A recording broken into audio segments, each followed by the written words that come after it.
Officer Marcus Wren first heard his own death on a Tuesday afternoon in November. The broadcast crackled through the monitoring station's speakers at 1447 hours, buried beneath layers of static and the mournful wail of what sounded like a violin with broken strings. He had been listening to SCP-6454 for 3 weeks by then, long enough that the weeping testimonies and discordant folk melodies had become a kind of ambient horror, always present but pushed to the edges of his consciousness while he completed his other duties. The voice that emerged from the static made him freeze with his coffee cup halfway to his lips. "This is Officer Marcus Wren, Foundation Communications Specialist, stationed at Site 97. The date is... I don't know anymore. The calendars stopped making sense when the sky turned. I'm recording this because there's no one left to report to, and because someone needs to document what happened here. Someone needs to say that we existed, that we tried, that we failed." The coffee cup slipped from his fingers and shattered on the concrete floor. The voice was unmistakably his own, but aged somehow, roughened by smoke or screaming or something worse. He lunged for the recording equipment, his hands shaking as he verified that the transmission was indeed coming from SCP-6454 and not some elaborate prank or security breach. The frequency read 104.6 FM. The temporal marker, as always, displayed a single word in the equipment's digital readout: final. His own voice continued through the speakers, describing things that hadn't happened yet, describing things that couldn't happen, describing a red sky that burned like an infected wound. To understand how Marcus Wren reached that moment, you need to know about SCP-6454. The frequency was discovered in 2019 by an amateur radio enthusiast in Montana who reported it to local authorities after 3 consecutive nights of listening left him unable to sleep without sedatives. The man claimed the broadcasts made him feel like he was listening to the end of everything. Foundation agents embedded in the FCC intercepted the report and initiated containment protocols within 18 hours. SCP-6454 is a radio frequency that broadcasts continuously on 104.6 FM, though the signal cannot be traced to any physical transmitter. It can be received within a roughly 200-mile radius of Site 97, which is why the Foundation chose that location for monitoring and containment. The signal strength never varies. Weather conditions do not affect it. Even when Site 97's equipment is powered down completely, the broadcast continues, audible on any functioning radio tuned to the correct frequency. The content of the broadcasts consists primarily of 2 elements. First, there are long stretches of music, always folk songs, always played on what sound like damaged or poorly maintained instruments. The melodies are recognizable, songs that exist in the present day, but the performances are laden with mistakes, as if the musicians are playing from memory or with frostbitten fingers or in the dark. Second, there are testimonies, spoken by various voices, all describing the same thing: the final days of human civilization on an earth beneath a sky that burns red with what they call the sickness. The testimonies are where it gets complicated. The speakers never identify themselves by name, but they provide enough contextual details that Foundation researchers have been able to identify 17 distinct individuals among the recurring voices. All 17 are currently alive. Most are Foundation personnel. 3 are civilians with no direct connection to the Foundation. 2 are members of the O5 Council, though their identities remain classified above Marcus Wren's clearance level. The broadcasts describe events that have not occurred. They speak of a catastrophe that begins with a change in the sun's color, a gradual shift from yellow to orange to a deep, infected crimson. They describe the breakdown of containment protocols, the failure of Scranton reality anchors, the evacuation of sites, and finally, the collapse of civilization itself. They describe these things in past tense, as history, as established fact. The temporal marker on the equipment always reads the same: final. Not a date, not a year. Just that single word, suggesting a time that exists at the end of everything, a moment that is simultaneously distant and inevitable. Marcus Wren was assigned to SCP-6454 monitoring duty in October of that year. It was meant to be a routine posting, the kind of assignment given to competent but unremarkable personnel who could be trusted to follow protocols without requiring much supervision. His duties were straightforward: monitor the broadcasts in 8-hour shifts, log any changes in content or signal strength, and report immediately if his own voice or the voice of anyone currently on site appeared in the testimonies. The monitoring station was a small, concrete room in the lower levels of Site 97, insulated and soundproofed, containing banks of recording equipment, a computer terminal, and a single reinforced viewport that looked out onto the Nevada desert. The room was comfortable enough, temperature-controlled and well-lit, but there was something oppressive about the space, a weight that accumulated during long shifts until it felt like the walls were pressing inward. Marcus spent his first week familiarizing himself with the broadcast patterns. The music came in irregular intervals, sometimes for hours at a time, sometimes for only a few minutes. The testimonies were similarly unpredictable. Some days he would hear a dozen different voices. Other days, only one or two would break through the static. He learned to recognize certain recurring elements. There was a woman who always spoke about watching her children die from something she called the red fever. There was a man who described the evacuation of Site 19, how the helicopters couldn't fly because the air itself had become wrong somehow, too thick, too hot. There was another man, older, who recited what sounded like poetry or prayer in a language Marcus didn't recognize, though the despair in his voice needed no translation. The content was disturbing, certainly, but Marcus had been with the Foundation for 11 years. He had seen things that would drive civilian minds to fracture. He had processed documentation on reality-bending entities and world-ending scenarios. He considered himself professionally numb to horror, capable of maintaining clinical detachment in the face of almost anything. The problem was that SCP-6454 wasn't like the other anomalies he had worked with. It wasn't something contained behind layers of steel and concrete. It was a voice, or rather many voices, speaking directly into his ears for 8 hours a day, describing in intimate detail the suffering of humanity's final moments. And unlike the abstract threat of some distant theoretical apocalypse, these voices spoke with the authority of witnesses, of survivors who had lived through what they described, or would live through it, or were living through it in some other time. The Foundation's temporal mechanics specialists couldn't agree on the exact nature of SCP-6454's relationship to causality. By the end of his second week, Marcus had begun to have trouble sleeping. He would lie in his quarters, staring at the ceiling, and hear phantom echoes of the broadcast in the silence. The woman talking about her children, the man describing the red sky, the detuned violin playing Scarborough Fair with strings that buzzed and rattled. He mentioned this in passing to Dr. Sarah Chen, the site's psychological evaluator, during his routine mental health screening. "That's within normal parameters for your assignment," she told him, making a note on her tablet. "Exposure to SCP-6454 has measurable psychological effects. Nothing dangerous at your current level of exposure, but we're monitoring it. Are you experiencing any intrusive thoughts? Suicidal ideation? Feelings of hopelessness or existential dread?" "No more than usual for someone who works for the Foundation," Marcus said, attempting humor. Dr. Chen didn't smile. "I'm serious, Officer Wren. The content of these broadcasts is specifically designed to be demoralizing. Whether that's intentional or simply a side effect of their nature is unclear, but the effect is real. If you start feeling overwhelmed, I need you to report it immediately." "Designed by whom?" Marcus asked. "I thought we didn't know the origin of the broadcasts." "We don't," Dr. Chen said. "But that doesn't mean they're not designed. The universe is full of things that serve a purpose without having a conscious creator." Marcus thought about that conversation often in the days that followed. The idea that SCP-6454 might serve some purpose, that the broadcasts might exist for a reason beyond simple documentation or warning. What purpose could be served by broadcasting humanity's extinction? Who benefited from spreading despair? He was thinking about it on that Tuesday in November, when he heard his own voice for the first time. After the initial shock, Marcus followed protocol. He immediately paused his other duties and focused exclusively on the broadcast, recording everything with maximum fidelity. His hands steadied as training took over. Document first, process later. His voice spoke through the speakers for 17 minutes.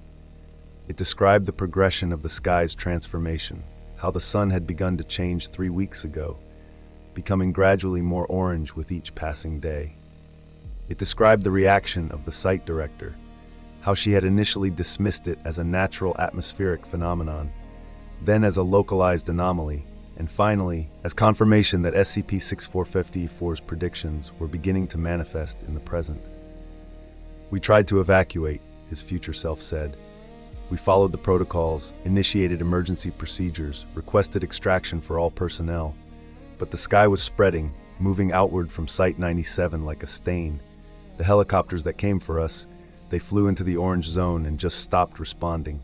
We watched them fall from the sky, just dropping, like someone had cut their strings." The voice paused. In the background, Marcus could hear sounds he couldn't quite identify. Scraping, maybe, or breathing, or wind moving through spaces that had once been rooms. "I'm alone now," his voice continued. "Everyone else either evacuated before the zone reached critical expansion, or they changed. The red fever took them. I've been alone for 3 days, maybe 4. Time feels wrong now. The clocks still run, but they're measuring something that isn't quite time anymore.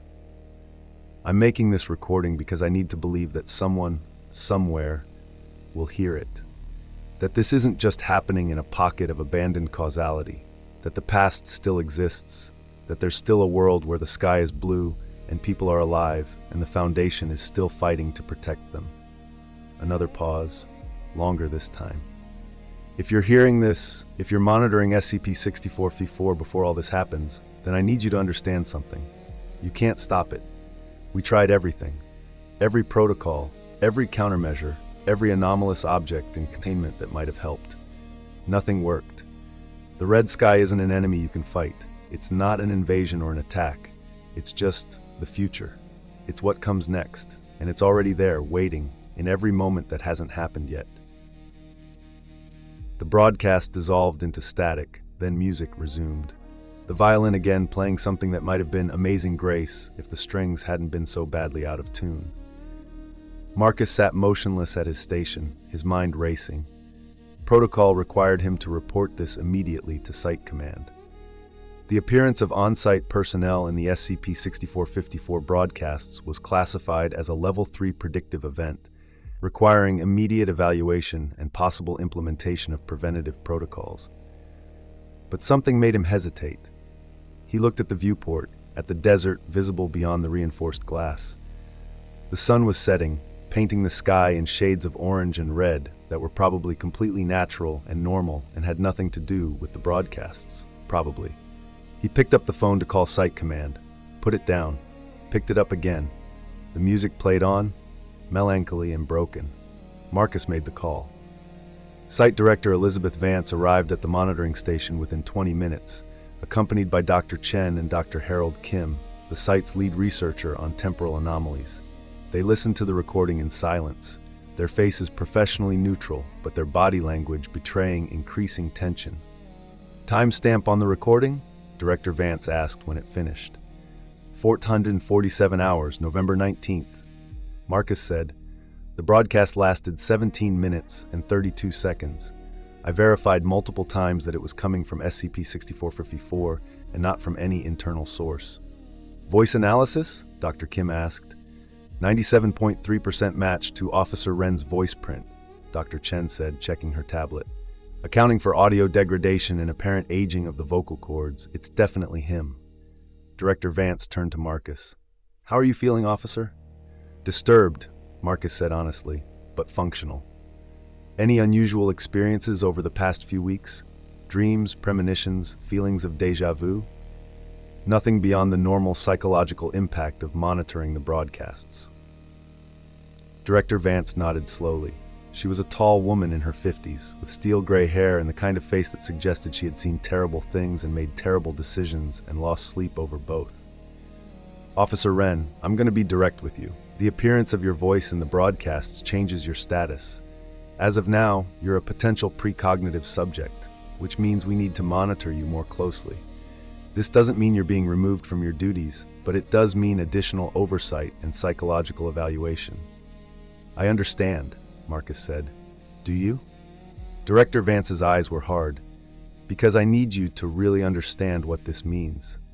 Every other person whose voice has appeared in these broadcasts has reported the same thing you're about to experience. They start seeing signs, coincidences that line up too neatly with the broadcast content, environmental changes that match the descriptions. And slowly, incrementally, the future described in the broadcasts starts to feel less like a possibility and more like an inevitability. We've had 3 personnel request transfer off-site after their voices appeared. 2 more requested psychological intervention to deal with what they described as pre-traumatic stress. 1 attempted suicide. Marcus felt his stomach tighten. I wasn't informed of that. It's not in the general briefing materials because we don't want to create a self-fulfilling prophecy, Dr. Kim said. The psychological impact of believing you're destined to experience these events can be more dangerous than the events themselves. Assuming the events aren't actually destined, Marcus said quietly. Silence filled the monitoring station. Outside the viewport, the desert had darkened, the last light fading from the sky. The recording equipment hummed softly. The speakers crackled with static and distant music. We don't believe in destiny at the Foundation, Director Vance said finally. We believe in causality, in containment, and in human agency. Whatever SCP-6454 is, whatever it represents, we will find a way to understand it and neutralize its effects. That's what we do. She sounded confident, authoritative. She sounded like a director who believed what she was saying. But Marcus had heard his own voice describing how she had failed. Over the following days, Marcus continued his monitoring duties under increased observation. Dr. Chen conducted daily psychological evaluations. Dr. Kim set up additional recording equipment to capture any temporal anomalies that might manifest in the monitoring station. Security personnel checked on him every 2 hours. Everyone was watching him, waiting to see if he would show signs of whatever had caused his future self to make that broadcast. And slowly, subtly, things began to change. It started with the weather. Nevada in November was typically cool, the desert climate producing clear skies and comfortable temperatures. But 3 days after Marcus heard his own voice, the temperature began to rise. Not dramatically, just a few degrees above normal. Enough to be noticeable, but not enough to be alarming. The sky remained clear, but the quality of the light shifted. The sun seemed brighter, its light taking on a faintly orange tint that made everything look slightly overexposed, like an old photograph left too long in the sun. Marcus mentioned this during his daily evaluation. I've noticed it too, Dr. Chen said. So has everyone else on site. Dr. Kim is consulting with atmospheric specialists to determine if there's a natural explanation. And if there isn't, then we implement containment protocols for a Class B reality restructuring event and evacuate all non-essential personnel. She said it calmly, as if discussing the weather rather than the potential end of the world. Marcus wanted to ask what happened to essential personnel in that scenario, but he suspected he already knew. Someone had to stay behind to monitor, to document, to send warnings that probably wouldn't help. Someone like him. The broadcasts continued their irregular pattern. Marcus logged hours of detuned folk music and fragmentary testimonies. But now he listened with a different kind of attention, searching for clues, for warnings, for anything that might help him understand what was coming. He heard the woman talking about her children. He heard the man describing the evacuation of Site 19. He heard new voices too, people he didn't recognize, all describing the same red sky, the same fever, the same sense of inevitable collapse. And occasionally, he heard his own voice again. Not long broadcasts like the first one, just fragments, sentences that emerged from the static and then faded away. The temperature inside the monitoring station is 41 degrees Celsius. The cooling system failed 3 hours ago. I can see movement outside the viewport, but I don't think they're human anymore. My hands are shaking so badly I can barely hold the microphone. Each fragment was logged, analyzed, and filed in the growing documentation on SCP-6454's predictive content. Dr. Kim developed elaborate theories about temporal loops and information paradoxes. Director Vance requested additional resources from Foundation Command. Dr. Chen increased the frequency of Marcus's psychological evaluations. and the sky continued to change. By the end of the first week after hearing his voice, the orange tint was unmistakable. The sun looked wrong, its light too harsh, casting shadows that seemed darker than they should be. Personnel began wearing sunglasses outside. Some reported headaches after prolonged exposure to sunlight. The site's medical staff documented a 15% increase in reported symptoms of heat exhaustion, despite the temperature only rising by 5 degrees. It's not just heat, Dr. Kim explained during a site-wide briefing. The spectral analysis of the sunlight shows abnormalities in the red wavelength range.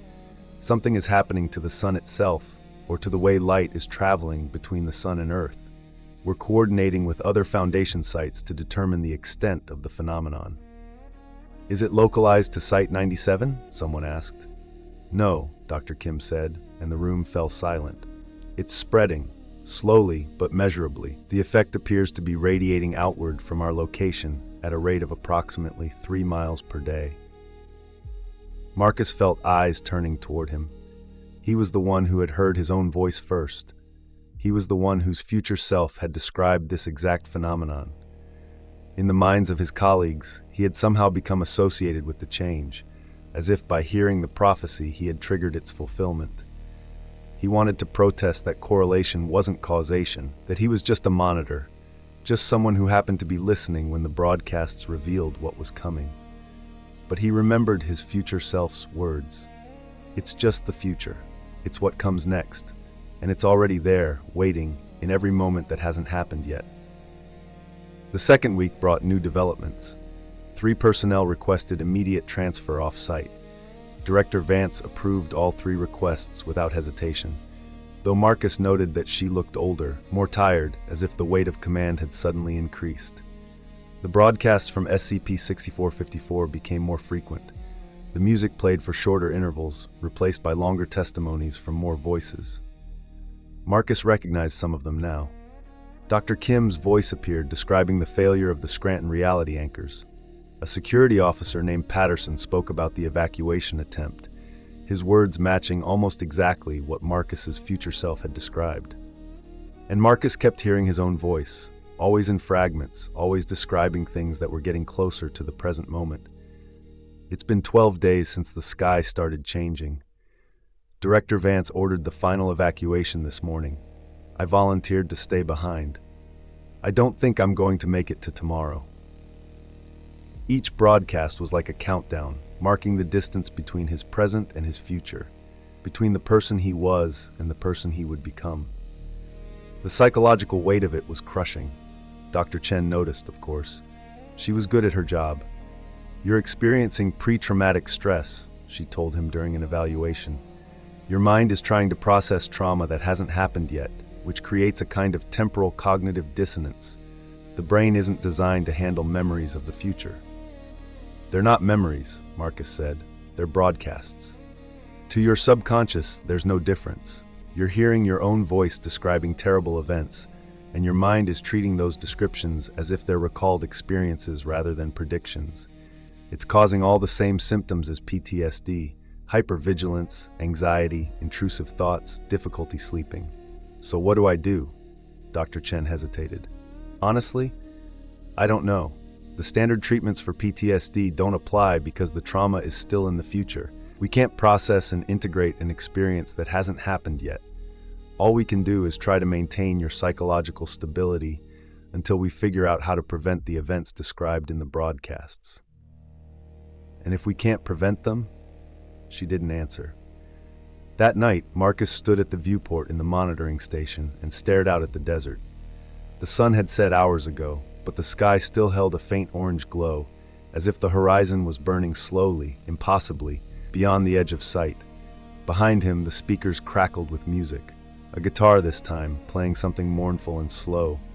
The strings buzzed with every chord change out of tune, discordant. Marcus thought about his future self, alone in this room, making recordings that would be broadcast backward through time to an audience of one. Himself, in the past, listening helplessly as his own future unfolded. Was that future self still alive?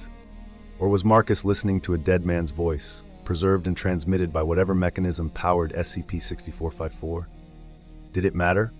The music faded, static rose, and then his own voice emerged, clearer than before, as if the broadcast was getting stronger as the future drew closer. "I need to tell you something," his future self said. "Something I realized too late. SCP-6454 isn't broadcasting from the future. It's broadcasting the future. Every time someone listens, every time we record it and analyze it and try to understand it, we're pulling that future closer to the present. The broadcasts aren't warnings. They're invitations. They're instructions.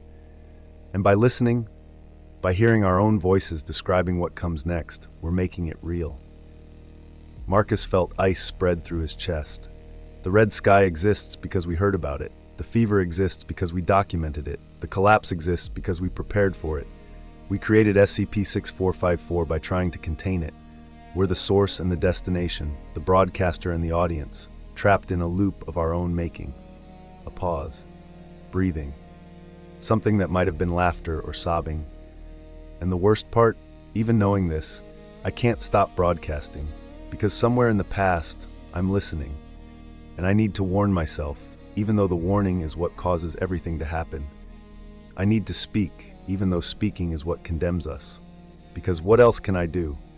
What else is there but to document, to record, to try to make sense of the end? The broadcast cut off abruptly, replaced by the detuned guitar playing the same mournful melody.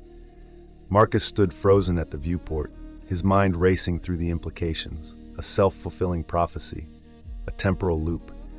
The Foundation's own monitoring and containment protocols creating the very catastrophe they were trying to prevent.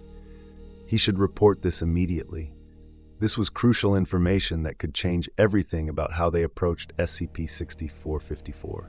But if his future self was right, then reporting it would only accelerate the process. The more attention they paid to the broadcasts, the more real they became. The act of trying to understand and prevent the future was what brought it into being. Marcus reached for the phone, stopped, reached again. The music played on. He made the call. Director Vance listened to the recording with an expression that cycled through shock, anger, and finally a kind of grim resignation. "A causality trap," she said when it finished. "We observe the future, which causes the future to manifest, which causes us to observe it. Perpetual motion of disaster." "If it's true," Dr. Kim said, "then we need to stop all monitoring immediately. Shut down the equipment, evacuate the site, let SCP-6454 broadcast into the void without any receivers. And if we do that, we lose any ability to understand or predict what's coming," Director Vance countered. "We'd be flying blind." "We're already blind," Marcus said quietly. "We've been blind since the beginning. Every prediction we've received has only made things worse." Director Vance turned to look at him, and he saw something in her eyes he hadn't expected. Fear. Not of the red sky, or the broadcasts, or the future. Fear of making the wrong choice, of being responsible for the decision that doomed everyone. "Officer Wren," she said, "if you could go back 3 weeks before you heard your voice in the broadcasts, would you choose not to listen?" Marcus thought about it. Thought about the weight of knowledge, the burden of foreknowledge. Thought about how much easier it had been when the broadcasts were just abstract horror, other people's futures, other people's suffering. "No," he said finally, "because even if listening makes it real, not listening means not knowing, and I'd rather face the end with my eyes open." Director Vance nodded slowly. "Then we continue monitoring. We document everything, and we look for a way to break the loop, even if the search itself might be what tightens it." She left the monitoring station, taking Dr. Kim with her. Dr. Chen stayed behind, studying Marcus with professional concern. "How are you holding up?" she asked. "I'm listening to my own voice describe my death," Marcus said. "How do you think I'm holding up?" "Better than most people would," Dr. Chen said. "You're still functional, still rational. That's more than we could ask for under the circumstances." "Is it?" Marcus looked at the recording equipment, at the speakers still crackling with static and music. "Or is rationality just another way of accepting the inevitable? Maybe the rational response would be to run, to refuse, to do anything except sit here and wait for the future to arrive." "Maybe," Dr. Chen said, "but you're not going to do that." "No," Marcus agreed. "I'm not." She left him alone with the broadcasts. The 3rd week was when things accelerated. The sky was now unmistakably orange, the sun visible through the tinted viewport like a wound in the heavens. The temperature had risen to 38 degrees Celsius outside, 41 inside the monitoring station despite the best efforts of the cooling systems. Personnel moved slowly, conserving energy, drinking water constantly. The broadcast from SCP-6454 had become almost continuous. The music was rare now, appearing only in brief interludes between testimonies. Marcus heard dozens of voices, some familiar, most not, all describing the same progression. The red sky, the fever, the collapse, the end. And his own voice, appearing more and more frequently, describing events that were now only days away. The evacuation order came this morning. Most personnel have already left. I told Director Vance I would stay to maintain the monitoring equipment. Someone needs to document this. The fever started appearing among the remaining staff yesterday. Dr. Chen was the first. Her skin had a red tint, like she'd been sunburned, but from the inside, she was dead within 6 hours. I'm the last one now. Everyone else evacuated or died or just disappeared. The site is empty except for me and the broadcasts are getting louder. Each message was a step closer to his present moment, a narrowing of the distance between who he was and who he would become. On the 18th day after first hearing his voice, Marcus watched through the viewport as 3 helicopters approached Site 97, coming to evacuate the remaining personnel. He watched them enter the orange zone, flying through air that seemed to shimmer and distort in the harsh light. He watched them fall. Not crash, not spin out of control. Just stop flying, as if gravity had suddenly remembered them, and drop straight down to the desert floor. The impacts raised clouds of dust that glowed orange in the strange light. Behind him, from the speakers, his own voice said, "We watched them fall from the sky, just dropping like someone had cut their strings." Marcus felt something break inside him. Not his sanity, not his composure, but his hope. The thin thread of belief that maybe things would turn out differently, that maybe the future could be changed. The broadcasts were right. They had always been right. Not because they were accurate predictions, but because hearing them made them real. His future self had tried to warn him of this, and in doing so, had guaranteed it would happen. He picked up the phone and called Director Vance. "I saw," she said before he could speak. "The helicopters." "It's happening," Marcus said. "Everything in the broadcasts, it's all happening." "I know." Her voice was heavy with exhaustion. "I'm ordering a full site evacuation by ground transport. We're going to try to get everyone out before the red zone expands further." "And me?" A pause. "You're our primary monitor for SCP-6454. If you want to evacuate, I'll approve it immediately. But if you stay..." "Someone needs to document this," Marcus said, echoing his future self's words. "Someone needs to maintain the monitoring equipment." "Officer Wren, you don't have to." "Yes, I do," Marcus said. "I've been listening to myself describe this moment for weeks. I know what I'm going to choose because I've already heard myself choose it. We're in the loop now, Director. All we can do is play our parts." Another pause. Longer this time. "Godspeed, Officer Wren," Director Vance said quietly, "and thank you." The line went dead. Marcus sat in the monitoring station and listened to the broadcasts, his own voice telling him what came next. Other voices describing their own endings. And underneath it all, faintly, the sound of detuned instruments playing songs that had once been beautiful. The evacuation proceeded throughout the day. Marcus watched from his viewport as vehicles departed Site 97, carrying personnel and equipment and records toward the edge of the orange zone. Most made it through.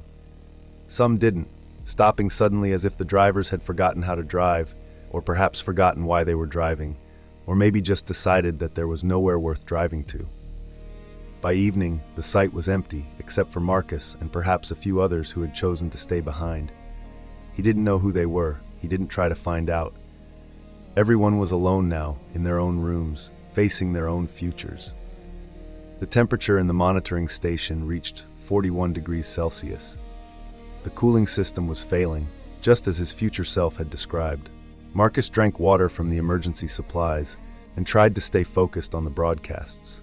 His voice came through the speakers more frequently now, sometimes every few minutes, describing events that were hours or minutes or seconds away. "I can see movement outside the viewport." Marcus looked out at the desert. In the orange light of the dying day, he saw shapes moving between the buildings. They might have been human once. They might still be human, in some technical sense, but the way they moved was wrong, jerky and purposeless, as if they were puppets operated by someone who had forgotten how humans walk. The red fever, he thought, just like in the broadcasts. My hands are shaking so badly I can barely hold the microphone. Marcus looked down at his hands. They were steady, but he knew they wouldn't stay that way. He knew because he had heard himself say otherwise. Night fell, and the orange glow didn't fade.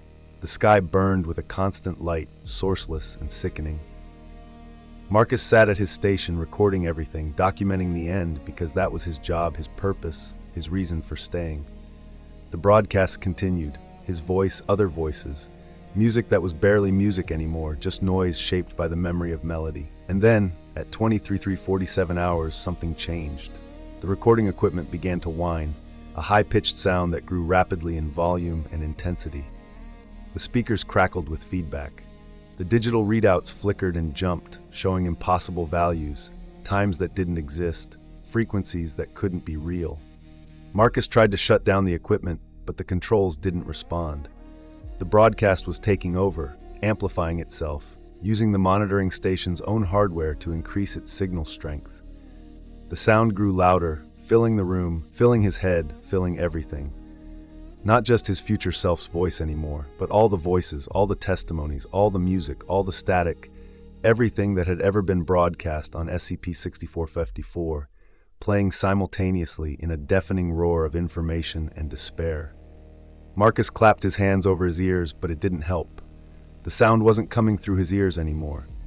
It was coming from inside his head, from his memories, from his knowledge of what had been broadcast and what would be broadcast and what was being broadcast right now in this eternal moment of ending.